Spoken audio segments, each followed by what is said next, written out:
Now this is a totally different sport we're trying to push for to grow. So when you decided to reintroduce tarmac racing in the country, what are the steps that were taken? Well, when the tarmac events used to happen before we joined, what do you call it? KMSF, yes. It was just an agreement. We used to go get advice from KMSF, but we were not actually under KMSF at that time. But we tried and made the events as safe as possible, and the good thing is it was something new and people really loved it. It was something unique. So that's why we used to get a lot of people who used to come to Kiambu, Muranga, and Masinga, and all those other places. And slowly that's how it grew. What was, for the people who came back together, what was, the attraction to this rather than, autocross, rallying, or 4x4 challenge, or even karting, or doing motocross, which is basically on two wheels? So Kenyans, how we are. We really get bored, haraka. So if we're used to something, the same thing all the time, we tend to push off and look for something else unique. So when we started this, it was something which came at the right time. Mm-hmm. So rally had been going on, but guys really wanted something unique to come out. And these are the cars you actually see on the roads, but you've never seen them go on their top end speeds. So we gave that opportunity to drivers and fans. And yeah, it actually caught. So that's how it grew.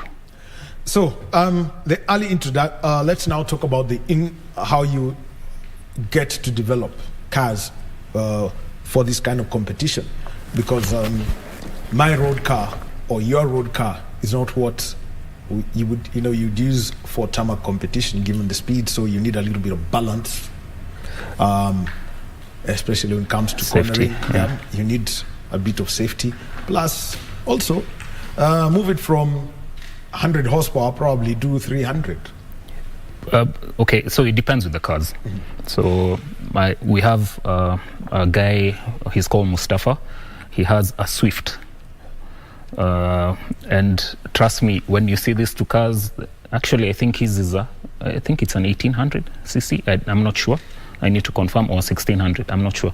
But 1500 to 1800. That's basically one class. Yes, but usually they don't come with a turbo. So he put a turbo in it, mapped it. He did everything by himself. But that car is quick. The setup, the way he put his shocks, the gearbox, the clutch, the whole system, he just did an amazing job on that small car. Right now, that car pushes way faster than some Subarus and Evos out there, you see. But if you see that car, unaweza idharau. When it is, if it was to come out here to the parking, it would just be another. Yes, okay. You'll see to few spoilers, nini, to doidois, small things, lakini it's so quick. So what we check on when we do, it's called scrutineering. So we get the cars, the drivers come, they park their cars, and then we check for any leakages, we check the lights, we check if your tires are worn out, mm-hmm. we check generally anything that can cause you to have a small accident, or we won't feel comfortable having that car on the track. We actually check on that, and then we also make sure you have to have a helmet, and you have to have, some people come with a whole racing suit. Some we just tell them just come with at least long sleeves and long trousers. Don't come with shorts and slippers. Mm-hmm. Yeah, but we don't need a roll cage, because the good thing is our events, we do them on tracks like Whistling Morans, TGRV. Or TGRV is a great Valley, the track in Naivasha. Yes. Mm-hmm. And then we also do Motorkhana, like head-to-head. It's more or less Gymkhana in some areas. So we get 2 cars which go head to head. And actually, then, I'll be coming to that. Okay. So still about the development of the cars. So once when the cars were initially developed, what were some of the things that you picked up and learned over the days? Because boosting cars, people do boost cars for different purposes. Some just to have the fun of it, that you can double the power of your car or even triple, quadruple it. What were the lessons learned initially? Some of these cars, you'd be shocked at doing 600 horsepower, 500. That's a tractor. No, okay. But okay, a tractor is more torque, yes, less horsepower. But these cars, the speeds they can even clock from 0 to 100 is shocking, you see. So a lot of people have learnt a lot. As the years have gone on, people are actually learning more mods and what to do to their cars. And that's how we're trying to just grow the sport. So initially so there you have it. You have the cars. Very few circuits, tarmac circuits existed in the country. You'd have to probably get permission from Glenn Edmonds to get his surface. Or go to GP karting. Now that's a little bit too tight for the cars. Where were you holding these events? So before we used to close roads. Like Kiambu, it became a very big event. Even the governor used to come there. That was Kabogo at that time. So we used to close a road, I think it was 20 kilometers long, and then we do a time trial. So generally we see who's the fastest from one end to the other. And then we also did Muranga. We also closed a road. We worked with the county government, and it was, I think, 6 kilometers long. It was more or less a hill climb, and it actually really caught up, and it worked very well. And then the rest of the places are usually the go-kart tracks that we've had in Whistling and TGRV. But we've always been trying to push for a proper racetrack in Kenya. It doesn't have to be international standards, even though it's a simple thing. But why pull it down, Joe? Why not have one? Have a track as good as Hungaroring, or basically have the surface. No, even the back end is another story. Yeah, but the driving surface, have it done right? No, the thing is, even now, like now, you see F1 is actually going back to South Africa. We have WRC, and F1, most likely is going back to Kailami in South Africa. So if we had a track and we can host both WRC and F1, I know it's a hard ball to pull, but it actually happens in other European countries. If we can do that, imagine the things we can do for this country, you see. So, but we still have this thing for it's only rally. Tarmac is still a small thing, and it has the potential, but it's still young. Or people who basically are looking for the adrenaline rush for the wrong reasons. Yes, we have that notion. So it's always been there ever since all these events started, but we're trying to change that. All right. There have been some. Let me just think of the Kiambu time trial. You used to do it from just after Dumberi. Yes. The Kiambu Limuru. All the way, to Limuru. Dumberi all the way to Limuru. Yeah. What were the things that you were ensuring that, to ensure that there is safety for the cars? Okay. Or at times, as you get to Limuru in the morning, can be quite dewy and chilly. Given the weather conditions there. So we usually used to work with the local police. First, we get a permit to close the road. It's gazetted, and then after that, we meet the police, the local police. We have to work with the county because at times it's too expensive to do the whole event without support from the county. So we get the county to come on board, and then the police, we tell them this is where we're doing it. There's an event even we hired NYS, I think almost three buses full of NYS, because that road is so long So every corner that someone enters to their homestead or work or chochoro or anything, you have to block it. So we had to work with almost 200 people in terms of NYS and police and the rest. So it's not easy, and it's very costly, but we tried doing it on our own. We also got a few sponsors. Vivo came on board, I think, twice, but usually we used to do it through friends and to see how it will work. So what's the format you were using for this? It's because for you to do that kind of racing, you need one car at a time. What are the intervals, and how do you take a look? For example, if I come with a Vitz 1200cc car and somebody has probably a 2500cc car that's posted, how are you separating these people? So let's say the last event we did for Kiambu Ring, we had 40 cars. I think 40 something. I can't remember exact. So what we were doing, that's a huge entry by Kenyan standards. Those were the days. So generally we used to. Which year was that? It's been a while. No, 2016 or 2015, around there. So what we were doing, we were getting the fastest cars, the biggest horsepowers, to start fast. So it was a 3-minute interval. So one car leaves, we wait for 3 minutes, the next car, like that. So we had radio calls all the way, the 20 kilometers. In case of a car having an incident in between the track and we couldn't know, we could get a radio call. We are told there is a car which has an incident.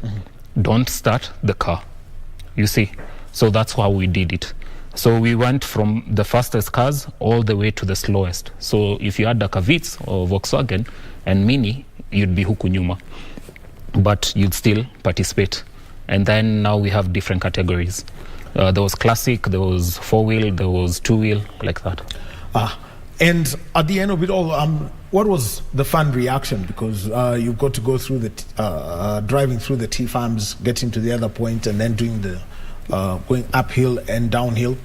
What was it? Wow, I'm telling you, the turnout was not a joke. There's the last event we did in Kiambu, we were stuck in traffic leaving Kiambu for almost 4 or 5 hours.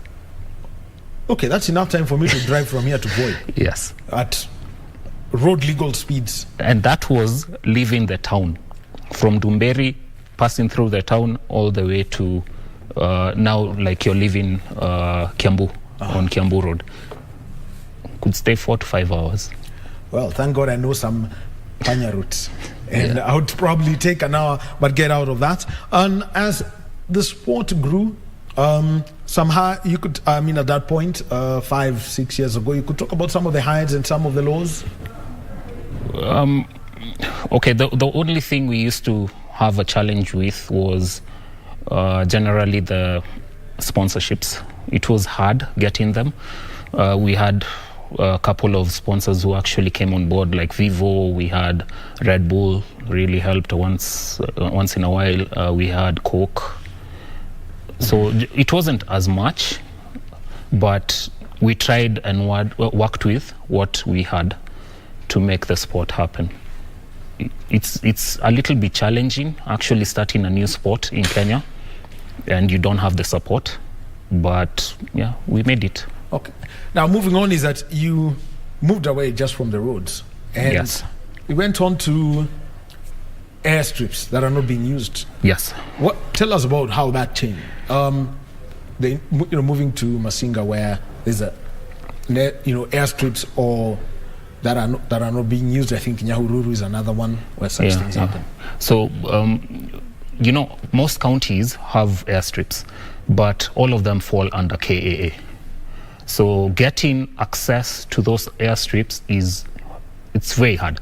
It's practically impossible. We used to get like permission from KAA before. We did an event in Nyaribo, in Nyeri. It was a very beautiful event. And the good thing about airstrips, it's very safe. The width of an airstrip, if you put 2 cars on it, the chances of them, meeting is very hard because it's so wide. Instead of doing on a public road, which you have only 2 lanes and they're very close, it's the risk we can't even dare do it.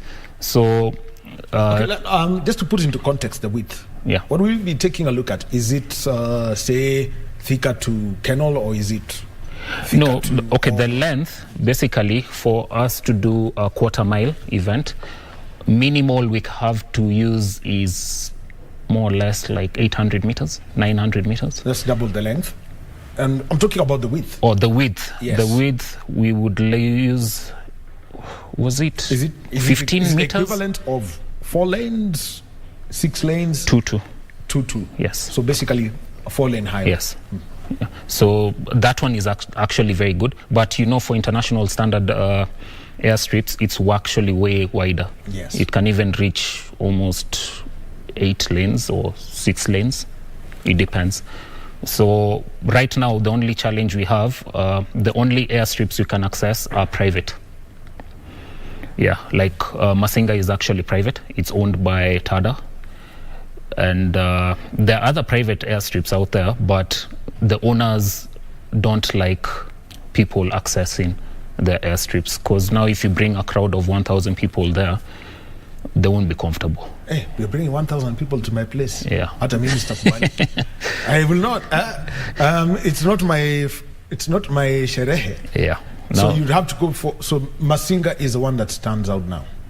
That's the only one we can actually access. Okay, Nyahururu is also there, but it's not that wide compared even to Masinga. But it's okay. I don't know if it's actually owned by KAA. It's actually a KAA. It's a KAA facility. Oh, yes. Okay. So I don't know. I've never tried closing that one. But if we can work with KAA, I'm telling you, we can actually do events in all counties in Kenya.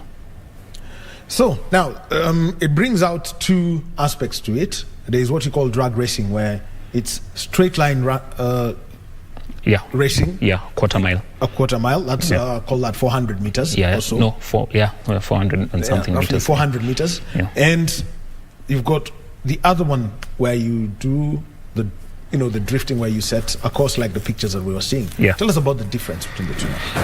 So, for a drag racing event, we just do a quarter mile. That's, I think, 420 something meters. And then we get the fastest car from 0 to that quarter mile. And then that only happens on airstrips. And then for Motorkhana, what you were just saying just now, which is basically what we are seeing on the screen right now. Yes. Now this one happens in WRC Service Park. It's the only biggest ground we could actually access to do this kind of sport. It's very popular outside there, extremely popular. But now this is the second event we're actually doing this coming weekend. So it's something new here, but it's catching up. He's mentioned about the WRC Service Park at the KWS Training Institute in Naivasha. Yes. Just to put it into context why they really love it and the size, the service park is 5 acres of land, or basically 2.5 football fields put together. Think of Nyayo Stadium, take that football pitch back and then fix 3 of them. That is what you have. Yeah, it's in terms of size. Yes, it's the only largest venue we can actually access. We've looked for places, but this was the only opportunity we had. Yeah, when this event was first organized last year, people wanted to find out what exactly is going on with all the cones, the whitewash, the flags here and there. How was this developed? Okay, my colleague and I, he's called Umang. So he was actually the champion for last year for the Tarmac championship. So we went to the venue and we approached WRC. The good thing is we actually fall under KMSF. So getting the venue was not that hard because we are trying to build a sport, you see. So we approached WRC, we talked to them, we told them we wanted to do a unique event at the WRC service park, and they agreed. So we went to the ground, we sectioned a whole track for 2 cars to go head to head. It's similar both sides, but when you're going like this, you have to separate so that you don't meet anywhere. The only place you'll meet is when you're going straight. That's it. So for that, and then you actually see who is the quickest for that small section. And to tell you the truth, for that one, it's more of who or what type of driver you are, but not what kind of car you actually drive. You see, you'd be shocked seeing someone who's driving a very basic car like pushing way faster than this other person who has a very powerful car. There you don't need power. Yeah. What you need is basically your skill, how you move forward, your braking, your how you what did I say? How you handle your corners. Yes. What was the response to this? Now, the problem is last year, that event we didn't even have time to organize. So we got a permit on a Monday, and the event was happening on a Saturday. So we didn't even have time to push it out there. Like now, at least this one, we started talking about it like 2 weeks ago. So we didn't have as many spectators as we intended, but for this one, we're hoping actually it will be a little bit bigger. And I know slowly by slowly it will actually grow. Yeah. Now, joining the Kenya Motorsport Federation, I know it has been a long journey for you. At one point, you're wondering, do we join? Then at one point, everyone talks to you and says, it would be a good idea to join, such that there is cover and also have, the recognition that comes with being in government. Take us through this. The hassles I've gone through. No, tell that story. Yeah, tell that story, because it's we've really tried joining KMSF for a while, but to join the federation was not that easy. We really had to push, but luckily we got the opportunity. I've known you for years. 9 years. Yeah, 8-9 years. So you've been seeing what I've been going through, and luckily we pushed, and a few people actually saw what we were trying to do, and they accepted us into KMSF, and that's how we went on. The good thing about KMSF is being recognized by FIA. You see, when I used to do these events without KMSF, we didn't. FIA never even knew about us. Maybe we could tag them on Instagram or something like that. Luckily, that's it. You see, but now we are actually recognized. We even got time and equipment from FIA, which came in, I think, a week to WRC. Yeah, so a very good state-of-the-art system. We are still trying to learn how to use it, and it really helped us. You see, so it's a plus joining KMSF, and we're hoping it will actually build the sport. So I don't know, we'll see. Now, joining KMSF eventually is that they will take you up as a member, and designate you to handle some events. There's some clubs that handle specific events. I think of the East Africa Motorsports Club around. Other clubs that handled the Vintage Car Club. They've got their own events. Kenya Rally Team focusing on the 4x4 and autocross, not the finance heavy events. What was it that KMSF set out for you, so that they could observe you from the first year and also and the guidance they've been giving you when it comes to your events? The good thing is, when we joined KMSF, first we had to create NCRs. I actually shared with you. The national competition. Yes, national, yeah.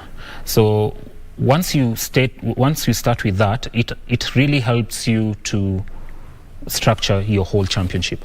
You see, before, when we used to do our events, we used to do them like more or less for fun, to see how people will take it and how it will actually grow.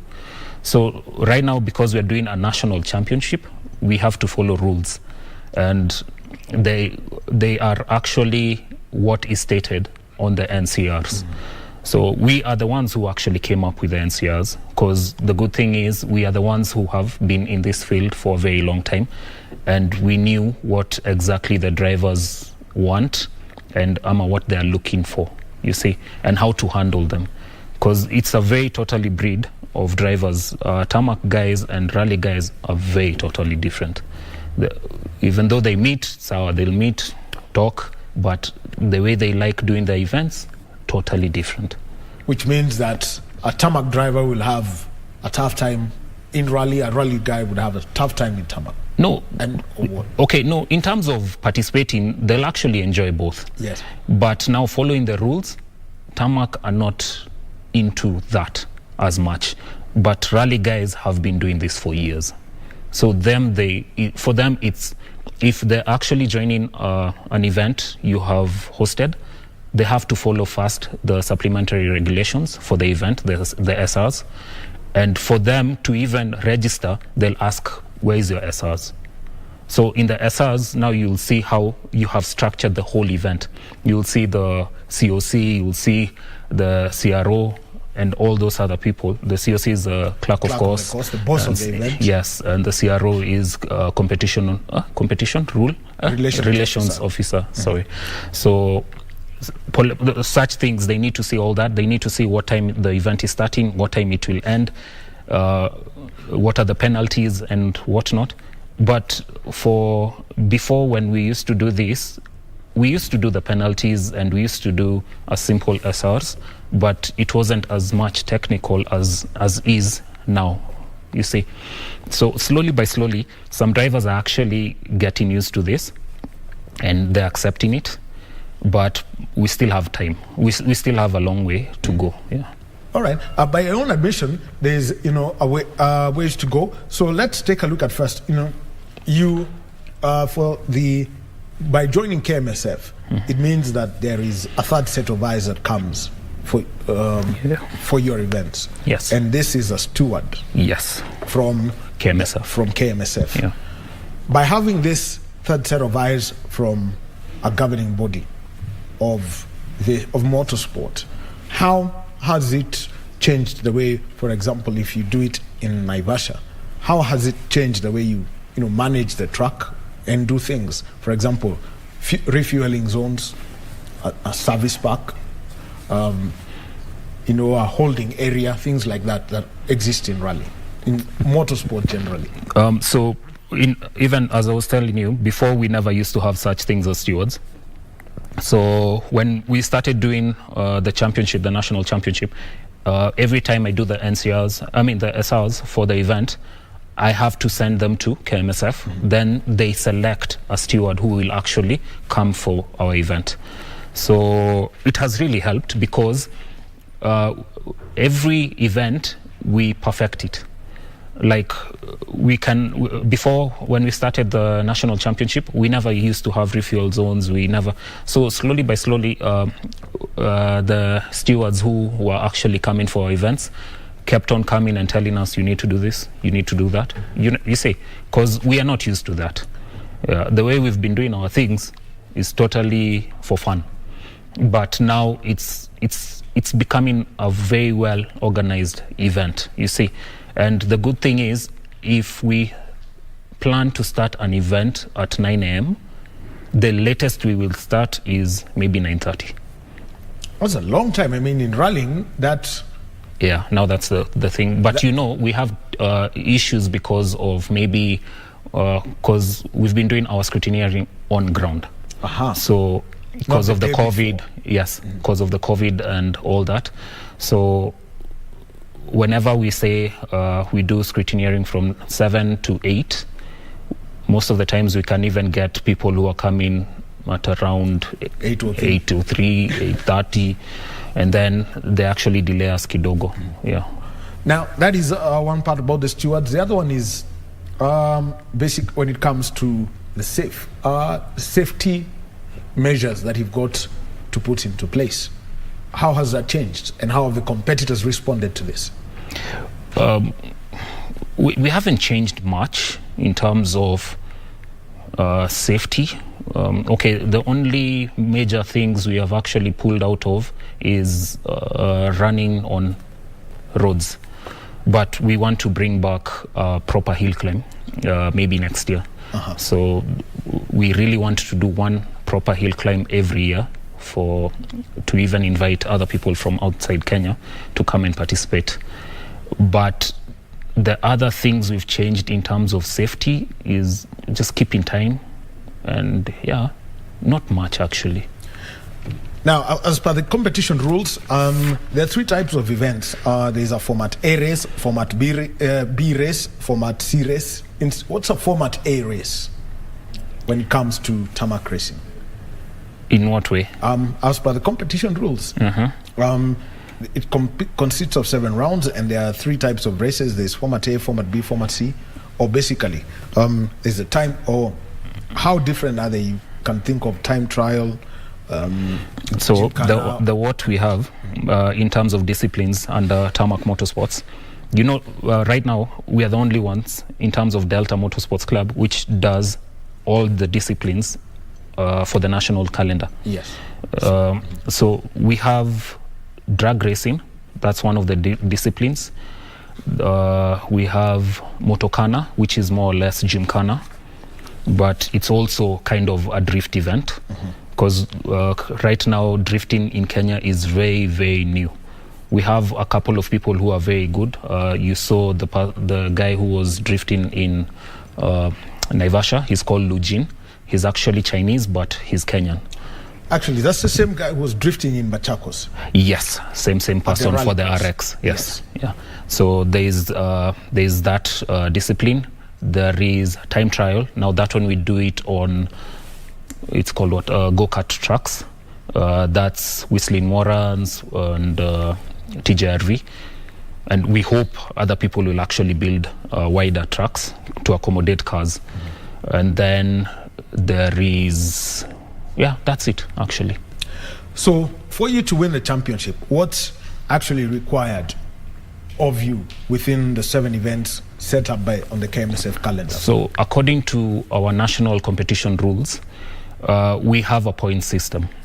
So you have to attend at least 70% of the events which are happening. So we have like 5 events. So that means 5? Yes. Because it would be, 4.9? Can't have 0.9 of an event, so it's 5 events. So at least do all the events, and then we give you points according to what category you fall under. So if you're the number 1, I think it was 45 points or 42, I can't remember. Yes. So you go like that, chini, all the way to 1 point. So as long as you participate in our events, you get 1 point. But if it's a DNF, it's DNF, 0. DNS and DNF is 0. So, looking at these different classes, we've seen when it comes to motorcycle racing, they look at the capacity of the bike. 50, 65, 85, going on to 125, and then get to the open class. In rallying, we know, for example, now we've got Rally 1, Rally 2, Rally 3. How do you classify cars? We haven't reached there. Now, to tell you the truth, our current, the way things have been going, we don't have as many entries as before. So we can't classify them like 4-wheel drive, 2-wheel drive, like that, you see. But if we get more entries, because in an event we can have like 12 entries, 13 entries, you see. But for now, we cannot do classification, because we can have 2-wheel drive cars, only 2 of them, the rest are 4-wheel. You see, it's very tricky to do 1, 2, 3 for 2-wheel drive class, and you have only 2 vehicles. Yes. You see. Also, you need Yeah, at least 3 entries yes. for a class to be legitimate. Yes. Okay. So it's a little bit tricky for us. Yeah, and we are really trying to push more drivers, but I don't know. It's not for them. I don't think they're more into national events. For them, it's more into club events or fun. Yeah. Now, the other thing is this kind of you talk about drifting. I know in South Africa it's huge. When it comes to cars with boost, Tanzania is another zone. Yeah, well, where there is a lot of activity. How do you work with these countries on the continent? The thing is, Tanzania has more petrol heads in terms of even, not more than Kenya, but almost similar to Kenya. They have a very good following for boosted cars, performance cars.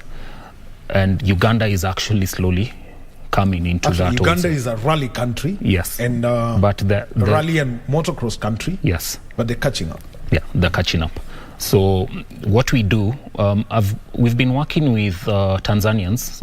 We have a very good relationship with Tanzanians and Ugandans, especially Tanzanians, in terms of performance cars. So they usually even come for events. I did an event in Tatu City, and we had over 25 cars from Tanzania. You see, and the projects they have there are very good. The things they actually do to their cars, they're very passionate about it. You see. What is it that they do? That probably usually we pick up the Swahili and the music and other things from TZ. I don't know why. Everything else we brush off. The thing is, for them, rally is not a thing there.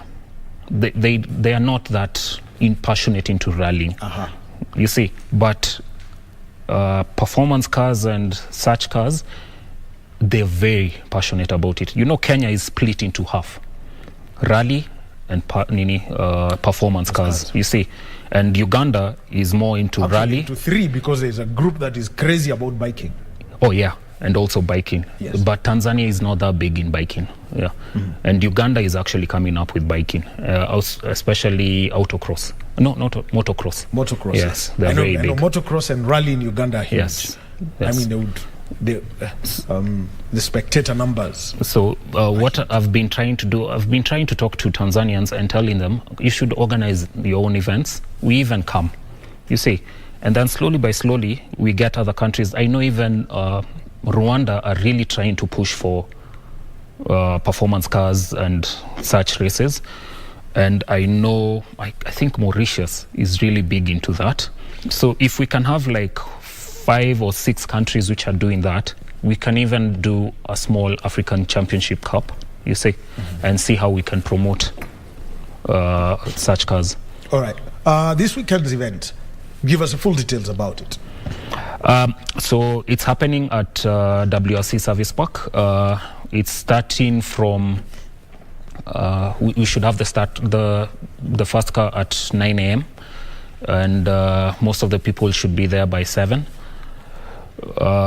We should do an event all the way until 2 o'clock, depending with how many entries we have. And then after that, we have a showcase for a few drift cars which wanted to come and showcase. We're just trying generally to promote drifting into Kenya. It's totally new. There's actually something we're trying to do with a local sponsor for drifting.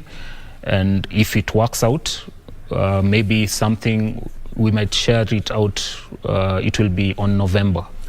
Yeah. All right. And talking about drifting, how do you get someone to get into this, and the kind of tires that are used for this? Because drifting really does chew into your tires. Yes. Well, drifting never use expensive tires. Generally, look for the cheapest tires you can, because you're just removing smoke with them. No, I'm serious. Never buy expensive tires for drifting. Look for linglongs and such things. Isn't unatumia. And you drift them properly and finish them. Because there you don't need grip. The only thing you need is just to burn the tires. That's it. And the power you have. You don't even need that much power. Yeah. It's just for fun. We haven't reached, because right now, if you look at the kind of drift cars we have in Kenya, at most we have proper drift cars, they're not more than 5, you see. But slowly people are actually building, and they're trying to bring them up. So most likely in 2 years' time, we might have a small championship. Yeah. Well, quite interesting that tires that you buy and you use them for an entire year. Someone actually does that. And what about for the Gymkhana? What kind of tires are required? Now, Gymkhana, it depends with the surface where you're actually doing it. Now, if it's somewhere where, actually even for Gymkhana, you really don't need very expensive tires. But if it's somewhere where you need grip, that's when you buy the expensive tires, semi-slicks or slicks, you see. But for the kind of surface... Okay, in simple terms, if you were to describe a slick, how does it look like? A slick doesn't have threads. They're called what? The threads, the grooves. The grooves. Yeah, it doesn't have grooves. But semi-slick has very limited grooves. So even at times, I wonder if police can recognize a semi-slick and a normal tire, because if you have a semi-slick, it actually looks like your tires are gone. Gone, yeah. Yes. You will be arrested. Yes. And taken to court for... And your tires are actually very, very good. Because it looks like a 20-liter... It's like a ball. Yeah. Yeah, kabisa. Yeah, so it's for now the venue where we are doing this event, it has a little bit of gravel, so it won't need as much grip. So you don't need semi-slicks or slicks. You can come with your ordinary tires and actually participate, and you'll enjoy yourself. Because if you use slicks there, it won't help. You'll actually even lose grip. Yeah. Well, and what's the length, by the way, of that circuit? Because seeing from it as you drive down and you split just up. Looking at it, the driver on the left and on the right have got a similar track, but they're just mirror images of each other. Yes. So I know the specs for the grounds is, I think, 220 meters by 90 meters. So we split it into half, and then the drivers go, and it's exactly the same this side and this side. So for them to see who is actually the fastest to finish the track and leave, you see. What was the question?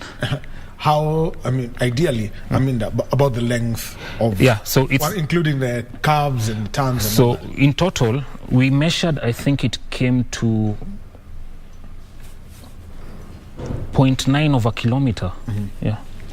So, and how then do you test the drivers? And because one will be steering more towards the left and the other to the right. Is it 2 runs? No, the thing is, we give them 3 hits, 3 laps on each hit. So when they finish that, we change them. You see, so the guy who was doing this side comes to this side, and this one comes to the other side, and then now they do it again, you see, and then we get their fastest times. Very well. So details about how anybody needs to access KWS Training Institute, what's required of those who attend, in terms of safety, in terms of conduct as fans. So it's a national park, for one. They're wild animals.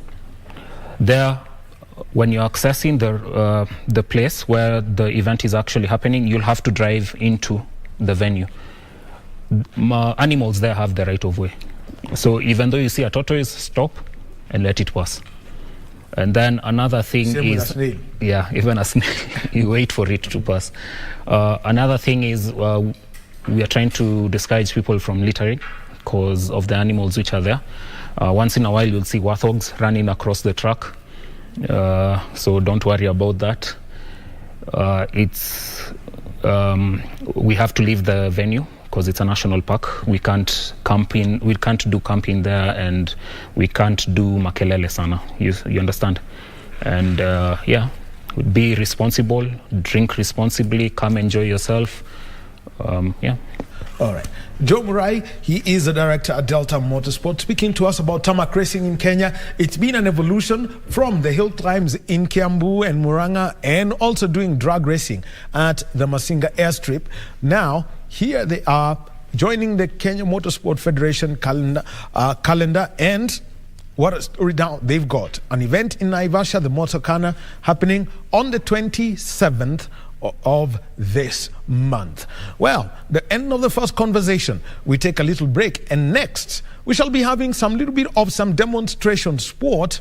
But before we get into that demonstration sport, we shall also remind you about the main event that we're taking a look at today, at the second half of this program.